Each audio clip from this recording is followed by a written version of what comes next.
What's growing on, gardeners? It's Monday, May 20th, and it is a beautiful afternoon here on the southeastern coast of North Carolina. On today's video, I'm going to show you how to make what just may be the easiest melon trellis that you could ever possibly build. If you've ever wanted to grow melon plants vertically, this video is for you. If you're new to the channel, please subscribe and hit the bell to receive new video notifications, and check out our Amazon store and Spreadshop links in the video description for everything I use in my garden and awesome custom designed apparel and other gear. Your support is greatly appreciated. This melon trellis is only going to be composed of two items. The first item is going to be one of these pieces of cattle panel trellis that I bought from Tractor Supply. They have been sitting here for a couple of years now, and I've been meaning to do something with them, so I think it's about time that I finally make them be useful in my garden. These are perfect for a melon trellis. If you have a Tractor Supply near you, you can get these for a fairly reasonable price. If you don't have a Tractor Supply near you, I think that Lowe's and Home Depot sell them as well, but I think you have to order them online. I could be wrong. It could vary from location to location, but if you check the big box stores' websites online,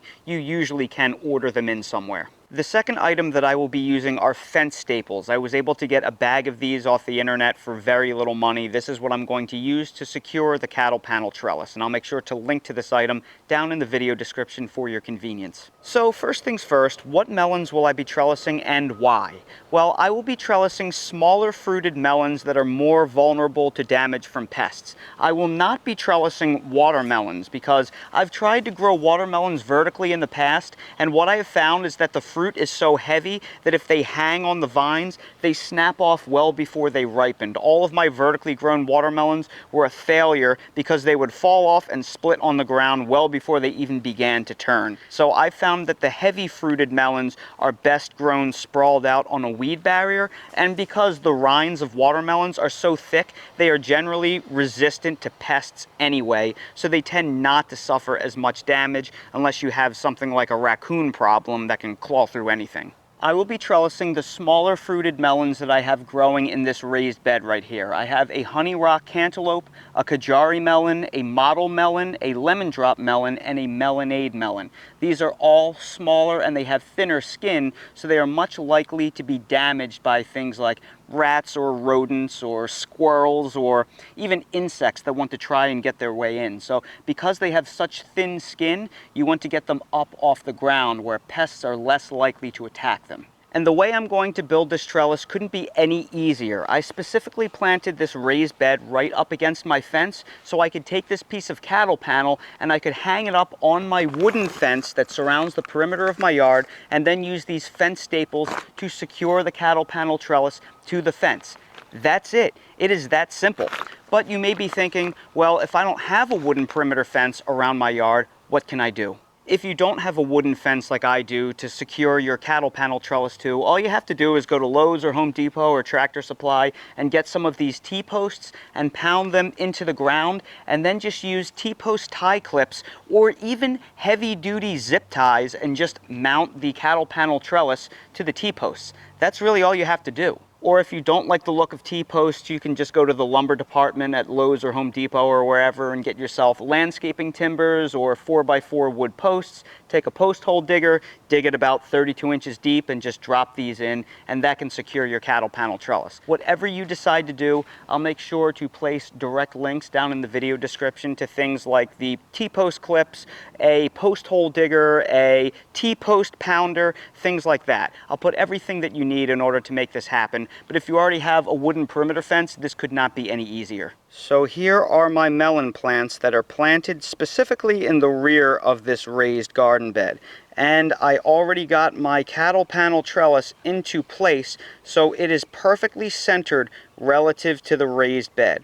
So all I have to do now is just simply lift it up and then put it in place using the fencing staples. Now this piece of cattle panel is a little bit heavy for one person to hold, and it's so long, it's about 16 feet long, that it's very awkward if you don't have a second person. So what I did was I propped the bottom of the cattle panel trellis up on this wheelbarrow right here, which was the perfect height, and that gets my cattle panel pretty much exactly where I want it to be.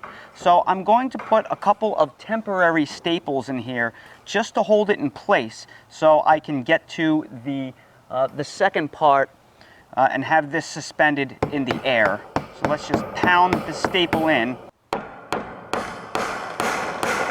Now, if you don't have a wheelbarrow that is the absolute perfect height in order to give your cattle panel trellis enough lift to get it exactly where you want it to be, have no fear. Just get yourself some nails and then measure to the top of where you want the cattle panel trellis to be, and then place a nail every couple feet. And then partially embed that nail, and then you should be able to lift the trellis up, and that nail will hold it exactly in place. If you're doing this by yourself, you can place 6, 8, 10 nails, however many it takes. Then, once you have the trellis secure, you can start placing the staples.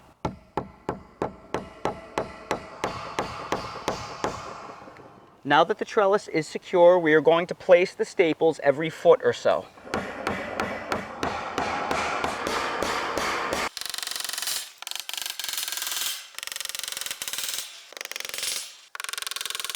And now the fence post has been fully secured, and as you can see, I was not cheap with these staples. I put one on each individual square everywhere it touched either a 4x4 post or a 2x4 piece of lumber. So all of those individual pieces of metal, they all have a staple in them. Same thing when you go down to this 2x4 here, I have a staple in every single one. Now, what you definitely don't want to do is you don't want to put anything into the actual fence board, because that stuff is cheap and very lightweight. But you also want to make sure that you don't skimp on these staples, because this cattle panel trellis is already pretty heavy and it could be potentially holding 100, 200 pounds of melons. So there's going to be a lot of weight pulling down on this trellis, and you definitely don't want it to rip off of your fence. So that is why I made sure to put so many staples in this trellis. And now that our trellis is hung, we can also remove that temporary nail. The next step is something simple, but it just can't be skipped, and that is to direct the melon vines into the direction of the trellis. We don't want our melon vines growing forward and climbing all on top of my tomatoes and peppers and basil plants here. We want to specifically direct them backwards towards this trellis. In fact, even though these vines are very young, they are actually starting to intertwine and interweave on each other. So we just want to get them started in the appropriate direction so their little runners can actually grab on. So we will simply get them started. Those 3 melons were long enough to begin actually touching the trellis. These 2 over here still have a little bit of a ways to go. So that right there is the start of something beautiful. And I know that the vines are small, but now that it is nice and warm here in May and the humidity is building, these vines are going to begin taking off in no time. So we will give this a few days and then I will check back in. Well, it's June 23rd, and it's been a lot more than a few days since I filmed the first part of this video where I installed this trellis, although I think ironically I am wearing the exact same outfit. I guess we don't really dress to impress here in the garden. But that being said, I decided that I wanted to give these melon vines more time to really explore this trellis and really see how it performs. And I can't wait to take you in for a closer look. And here is the raised garden bed, and boy, how things have grown. Everything in it looks absolutely beautiful. Even the tomatoes are completely disease-free this late into the season. But the melon vines is really where it's at. You'll see they are flowering profusely. We have some nice big melons that are hanging off of the vine. In fact, I already harvested a melon off of this vine just the other day. So everything for the most part is looking really great. Let's see what's on this side right here. Ah, look, another melon. We have a beautiful melon hanging out right here. And again, you'll see lots of flowers profusely blooming. Everything looks great. And as I thought, the trellis itself is holding up fantastic. There is no signs of fatigue. It is strong as an ox, as they say, thanks to all of those fencing staples. Ooh, look, I have another melon.